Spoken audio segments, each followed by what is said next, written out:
Scholars tell us that the first spy in history was the snake in the book of Genesis. In that story, it was Eve who was tempted by the snake in the Garden of Eden. But this time around, it was I who tempted the snake and got away with the forbidden fruit of knowledge. Forgive me, snake.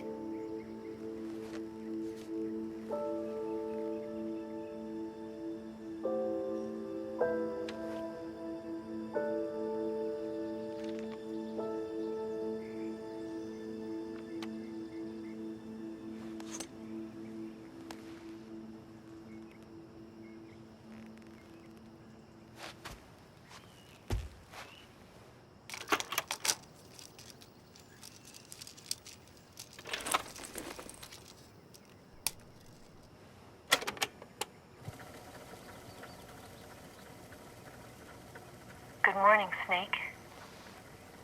I hope you slept well.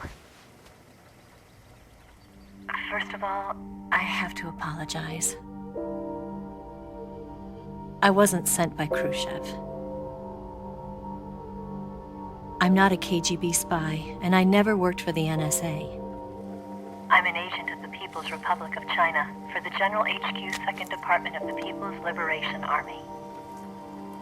It was all a lie. I tricked you. And I'm sorry.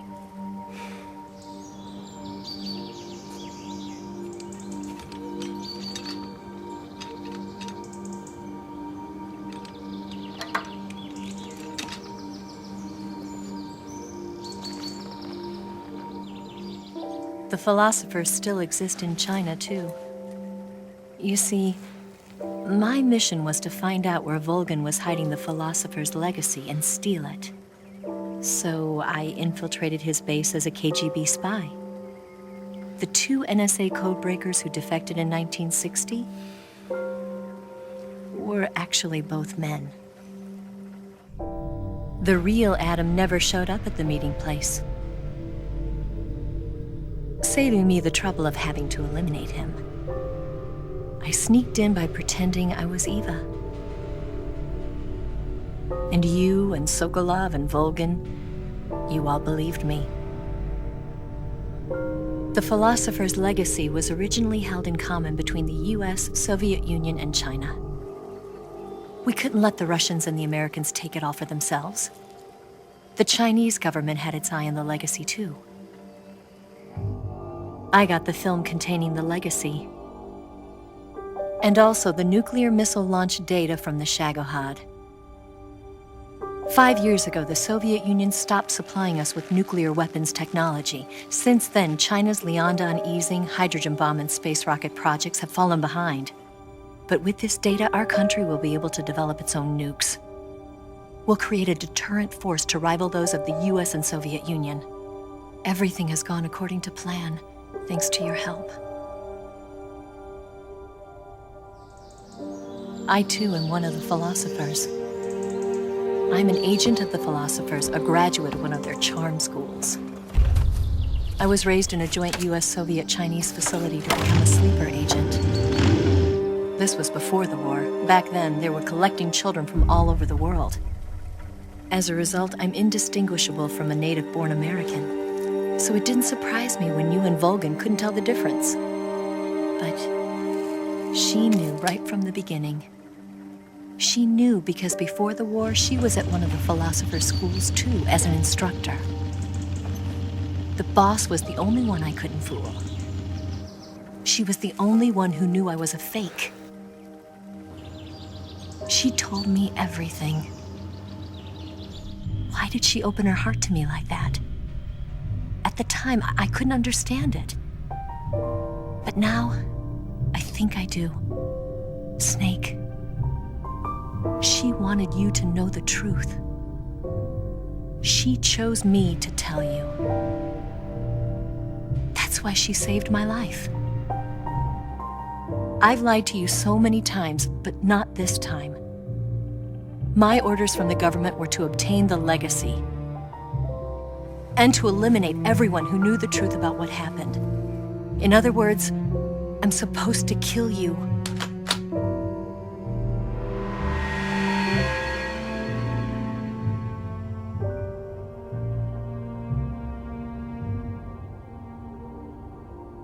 can't do it. Not because we loved each other.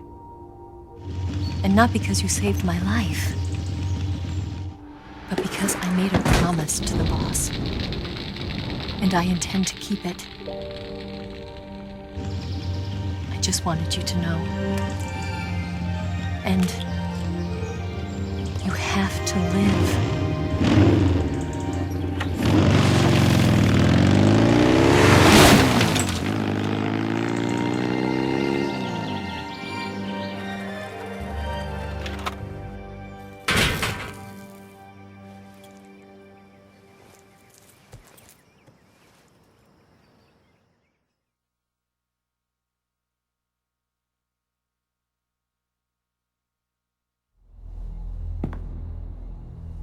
Snake, listen to me. She didn't betray the United States. No, far from it. She was a hero who died for her country. She carried out her mission knowing full well what was going to happen. Self-sacrifice, because that was her duty.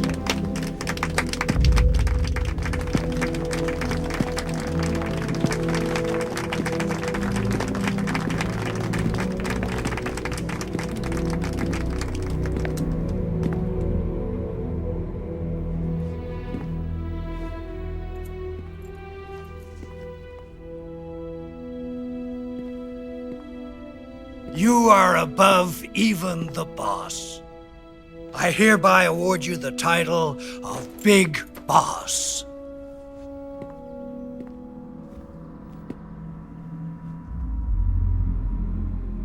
You are a true patriot.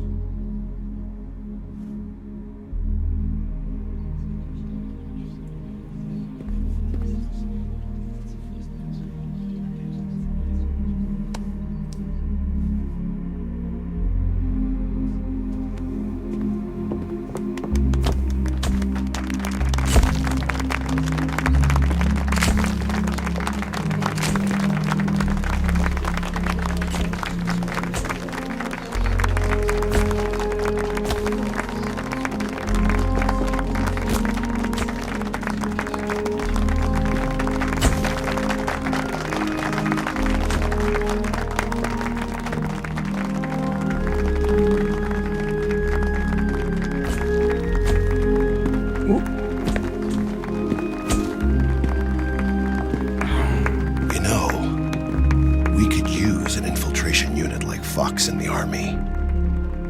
Someone like him to handle our top secret sneaking missions for us. A man who combines the qualities of a soldier and an agent. The boss's defection was a ruse set up by the US government. It was all a big drama staged by Washington so they could get their hands on the philosopher's legacy. And the boss was the star of the show. They planned it so that they could get the legacy that Colonel Volgin inherited and destroy the Shagohod at the same time. Only a legendary hero like the boss could have earned Volgin's trust. Finding out where the philosopher's legacy was hidden was to be her greatest mission. Everything was going according to plan. But then something happened that no one could have predicted. Colonel Volgin fired an American-made nuclear warhead at Sokolov's research facility. Khrushchev demanded that the US government provide proof that it wasn't involved. They couldn't just abort the operation to steal the legacy. So the operation itself was greatly expanded and revised. The authorities in Washington knew that in order to prove its innocence, they'd have to get rid of the boss, and that one of their own would have to do the job. The public couldn't be allowed to find out about it. Not ever. This, they concluded, would be the best way to keep the whole thing under wraps. The boss wouldn't be allowed to come back home alive, and she wouldn't be allowed to kill herself. Her life would be ended by her most beloved disciple. That was the way the government wanted it. That was the mission she was given, and she had no choice but to carry it out. Her death at your hands was a duty she had to fulfill. Out of duty, she turned her back on her own comrades. A lesser woman would have been crushed by such a burden. The taint of disgrace will follow her to her grave. Future generations will revile her. In America as a despicable traitor with no sense of honor. And in Russia as a monster who unleashed a nuclear catastrophe. She will go down in official history as a war criminal. And no one will ever understand her. That was her final mission. And like a true soldier, she saw it through to the end. But I think she wanted you, of all people, to know the truth. She wanted to live on in your memory. Not as a soldier, but as a woman. But she was forbidden to tell you herself. And that's why she told me. Snake, history will never know what she did. No one will ever learn the truth. Her story, her debriefing, will endure only in your heart.